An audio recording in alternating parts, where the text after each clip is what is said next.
This week, US President Donald Trump made headlines, as usual, by extending the tariff deadline on European goods, but with a twist.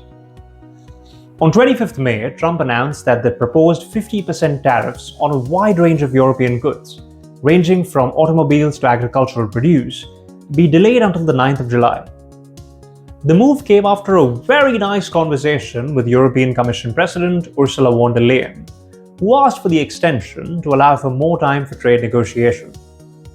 However, while this tariff axe has been paused, the US quietly doubled the import duties on certain steel products coming from the EU and other countries. These new duties are set to take effect immediately and will impact high-grade European industrial steel and specialty alloys, both items heavily in use in the US infrastructure and defense sectors. The EU naturally is not happy about this.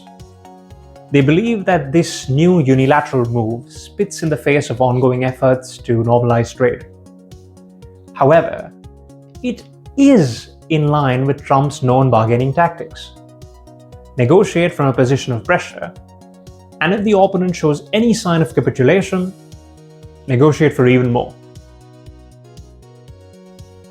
So, all of this is great, but what does it mean for you?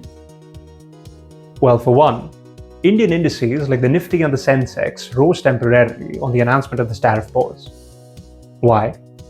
Because it reduced short-term volatility in global trade flows, which, by the way, is a key driver of foreign investment in India. 2. As long as this tariff uncertainty continues, importers in both the US and the EU are going to be looking for alternative suppliers for their products. This opens up a short-term window of opportunity for Indian exporters, particularly those operating in the pharmaceuticals, chemicals, and auto component space. They could, if they move fast enough, potentially fill in the supply gaps left by this disruption to transatlantic trade. And finally, 3.